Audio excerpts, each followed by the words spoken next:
no me conoces, mi nombre es Diego Moya. Llevo ya muchísimos años emprendiendo, he vendido una compañía y gracias a eso empecé a invertir en real estate hace unos 5 años. En este tiempo, combinando con puestos de alta dirección, he conseguido invertir en más de 180 propiedades, más de 20 millones de euros en compra, reforma y alquiler de viviendas. Además, hemos creado un club que se llama Vibex Wealth Club, en la que entran alumnos y miembros en este club que entre todos ya tenemos más de 500 millones de euros de patrimonio. Y este año, al ritmo que vamos, tendremos más de 1.000 millones de euros de patrimonio invertido o por invertir. En este vídeo vamos a tocar 3 puntos clave a la hora de invertir en inmobiliaria y de saber gestionar tu patrimonio para hacerlo crecer.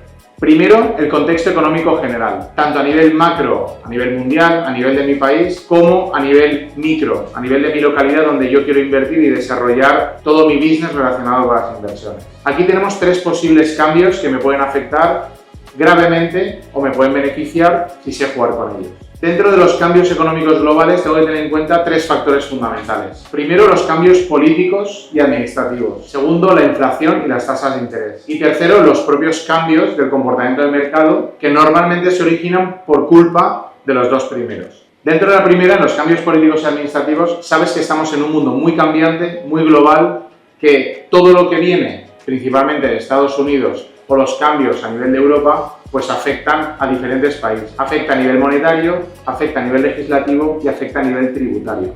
Vamos a hablar de cosas específicas para ver qué te puede servir, pero voy a intentar hacerlo en un contexto que te sirva, da igual en el país que estés, ¿vale? Lo primero, cambios en las leyes de vivienda. A nivel mundial se está desarrollando ahora mucho el concepto de intentar elevar el nivel de vivienda y en vez de sacar producto a mercado de lo que ya pudieran sacar, que principalmente son 2 cosas. Uno, conseguir más licencias para nueva construcción y segundo, sacar vivienda en ruina a mercado que lleva años. ¿Qué está ocurriendo? Que lejos de eso la clase política lo que está haciendo es reducir el turístico y principalmente Airbnb y plataformas de este tipo para sacar miles y miles de viviendas a mercado en cada ciudad. Y eso ha pasado desde Nueva York, Medellín, en Miami, en Madrid, en Valencia, en Barcelona, en muchísimas ciudades a nivel mundial que entre ellas se copian, pero ninguno está consiguiendo realmente sacar producto al mercado como debiera. Al final esto es un tema de balanza entre oferta y demanda. Hay muchísima demanda, sobre todo después del COVID, han ido hacia zonas de costa o centros de los países, muchísima gente a vivir. ¿Qué ha ocurrido? Pues que se han saturado esas zonas, no se ha construido después de la crisis suficiente en ninguna ciudad y ahora mismo no hay suficiente oferta para toda esta demanda. ¿Qué pudiéramos hacer? Construir mucho más, pero eso tarda bastante. Segundo, sacar vivienda en ruina a mercado. Favorecer a nivel legislativo una protección mayor hacia el inversor o hacia el propietario para que éste quiera sacar su vivienda a mercado y poder reformarla. Ayudas a las reformas, que hay, pero son difíciles de conseguir y en muchas ocasiones necesitas una consultora para poder rehabilitar ese edificio que luego te dé una subvención. Solo en España hay más de 3 millones de viviendas vacías cuando realmente se necesitan millones y millones de viviendas. Y luego tenemos un 30% de suelo urbanizable que no se está haciendo porque los ayuntamientos no están favoreciendo que se urbanice. Entre una cosa y otra, en vez de esperar ese tiempo y forzar leyes hacia los que no les votan tanto y quieren hacer leyes un poco más populistas, pues lo que están haciendo es sencillamente cargarse la parte turística cuando han estado invirtiendo todos estos años en el turismo para atraer toda esa gente que quiere gastarse el dinero en las ciudades sin pensar en que iba a afectar negativamente o al menos no poner medidas en los que iba a afectar negativamente para su vivienda habitual. Con lo cual, para mí la solución debería ser construir más. Eso tendría un periodo de unos 2-3 años para resolver el problema de vivienda. Inversión hay de sobra. Si no hay inversión local o nacional, podríamos captar inversión extranjera si las leyes estuvieran bien para ese inversor, ¿no? Segundo, favorecer a nivel legislativo al propietario que tiene vivienda vacía para que la reforme o consiga un inversor, además dándole conocimientos de si quiere vehiculizar inversión para que ese inversor fácilmente pueda entrar, financiar su reforma y participar del negocio o hacer un préstamo que esté bien protegido y ganar sus intereses gracias a ese inversor. Como tercero te diría inflación y tasas de interés. En el último año o 2 años hemos sufrido una volatilidad muy grande de los tipos de interés propiciado por Estados Unidos y lo que ha hecho es subir mucho los tipos de interés. A mayor tipo de interés,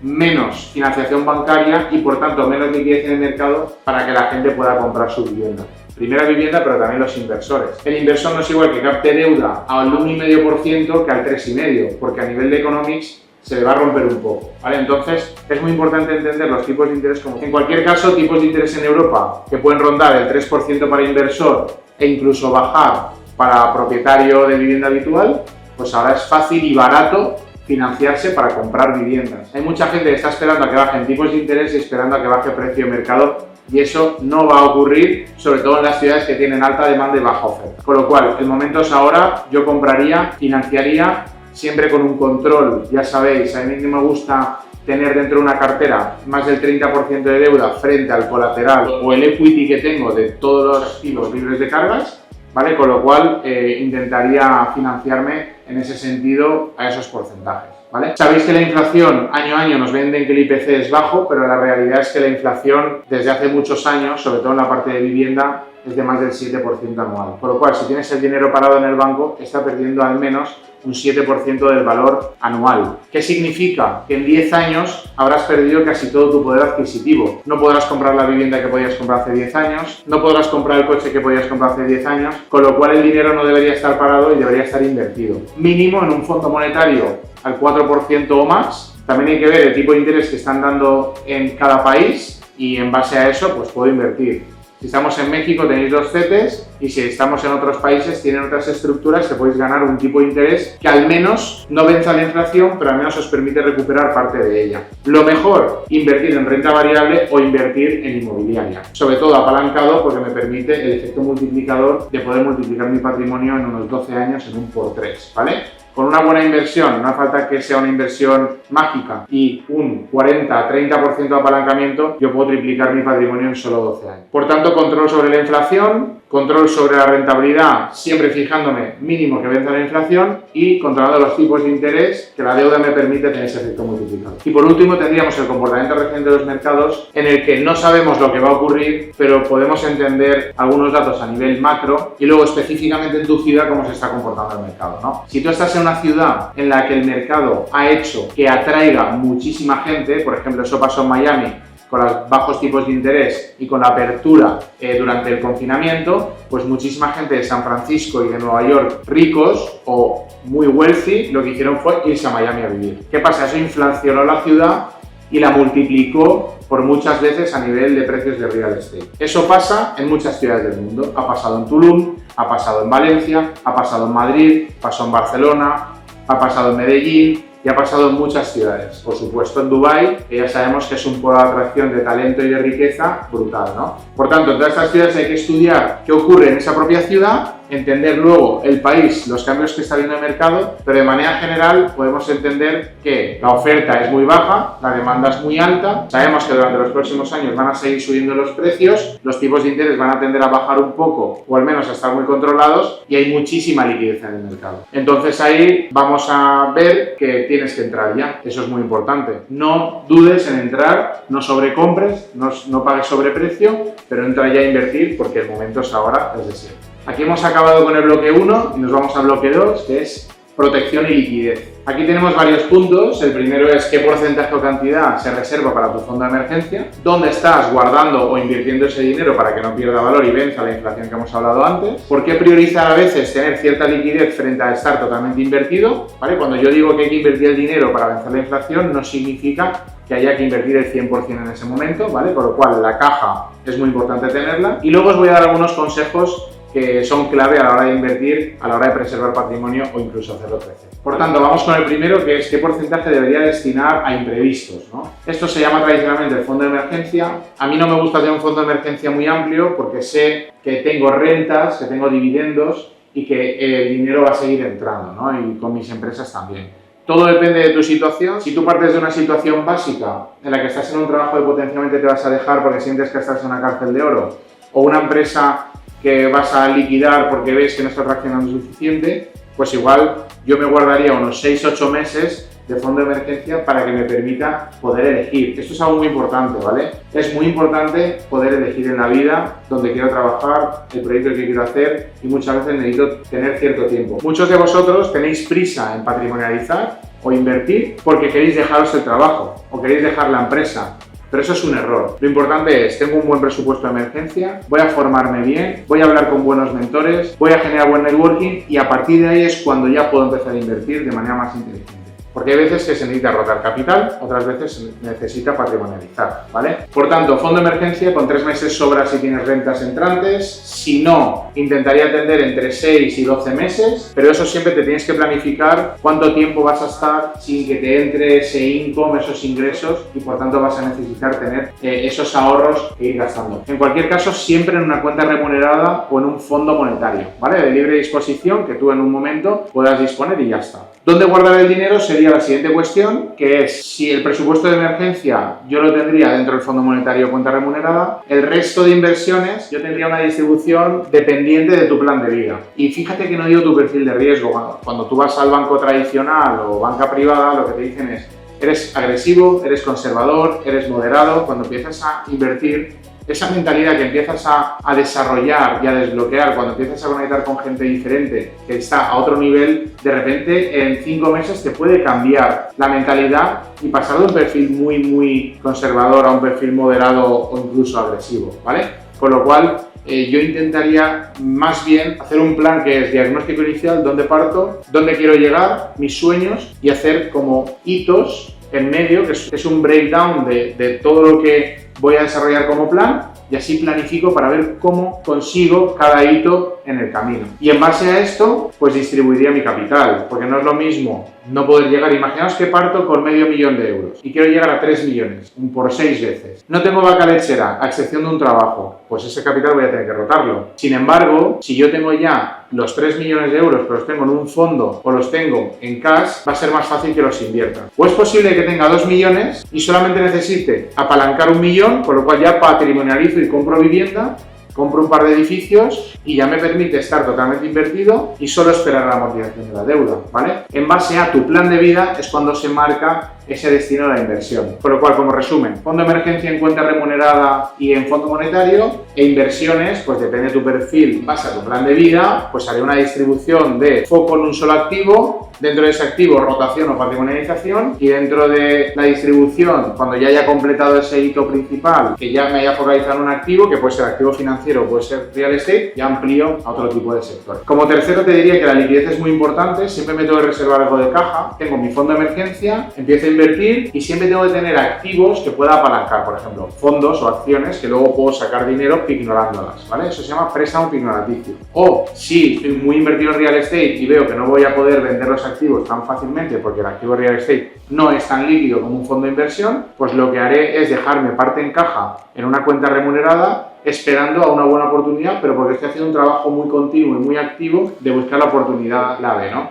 Entonces tengo que calcularme ese porcentaje en base a mi plan de vida. Si yo tenía $500.000 y en un año quiero tener 1 millón, pues tengo que calcular específicamente cómo voy a ir invirtiendo ese capital, en qué tipo de activos, a qué rentabilidad, si lo voy a rotar o patrimonializar, si voy a aprovechar mi colateral financiero para ignorar o qué voy a hacer, ¿vale? Esto, aunque parezca muy complejo, en cuanto empiezas a pintar bien todo tu plan, haces tu diagnóstico, las cosas salen mucho más fáciles, ¿vale? Porque tienes clara toda tu visión. Y si no, pues nos preguntas o preguntas a cualquiera de nuestro entorno o buscas un entorno nuevo de networking de gente totalmente desbloqueada, inversora, y nunca tienes que tener miedo a hacer un approach y acercarte a esa persona que puedes invitarle a comer. Todo el mundo aceptamos comidas y siempre queremos ayudar a la comunidad, ¿vale? Con lo cual ahí puedes perfectamente hacer ese networking que te ayuda a desbloquear y hacer las preguntas adecuadas. Como resumen, así a nivel de algunos consejos: mentalidad siempre desbloqueada, cero mentalidad de escasez, siempre mentalidad de abundancia. No tengas reparo en apuntarte unos sueños y en hacer un plan de vida ambicioso. Luego tienes que hacer todo ese breakdown, cortarlo en trozos, y esos son los hitos que tienes que conseguir. Si estás paralizado o paralizada en un momento dado y tienes dudas, busca en tu entorno gente que ya esté desbloqueada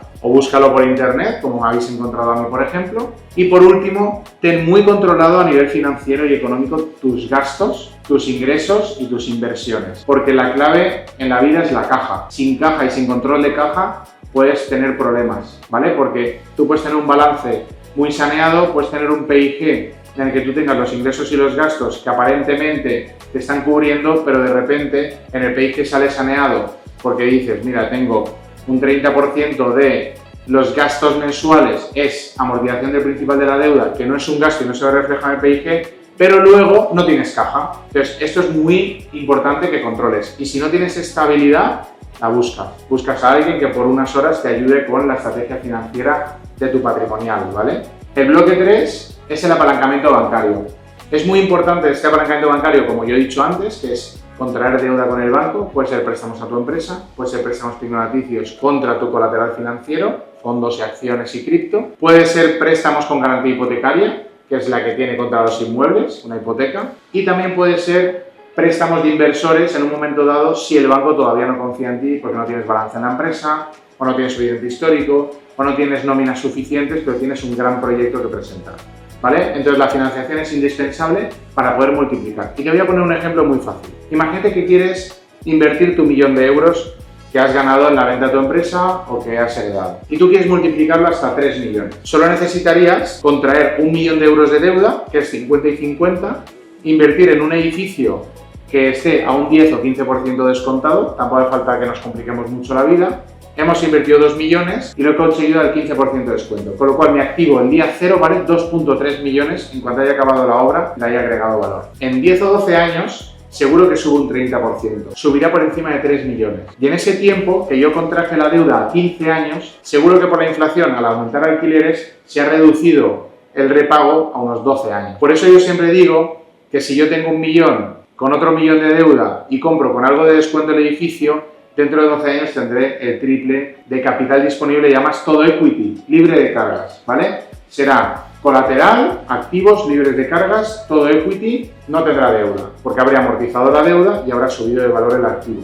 Y además será un activo que me genera un cash flow muy bueno. Imaginaos la rentabilidad al 6-7% sobre 3 millones de euros invertidos. Increíble, ¿no? Entonces esto se puede hacer de una manera muy conservadora y sencilla. Además, si subcontratas a una operadora profesional, te van a gestionar todos los inquilinos y van a ser rentas pasivas de verdad. Para convencer al banco, en este caso, que tú dices, ostras, yo estoy comprando un edificio de 2.3 millones de valor de tasación acabado o de valor de mercado, y el banco no me puede confiar ese 50%. Entonces yo lo que puedo hacer es, o bien, si tengo capacidad de repago y garantías extra que me pueda dar, muchas veces el banco, si tienes un buen proyecto y tú aportas el 1 millón, es fácil, ¿vale? No todo tiene que ser con ese 1 millón, puedes hacerlo con 300.000 y 300.000, compras un pequeño edificio o varios activos y ya está, ¿no? O sea, realmente no es solamente para gente que tenga a partir de 1 millón, pero idealmente cuando el banco confía en ti es cuando ya estás metiendo mínimo pues 200 o 300.000 del capital social en la empresa o de equity en el edificio, ¿vale?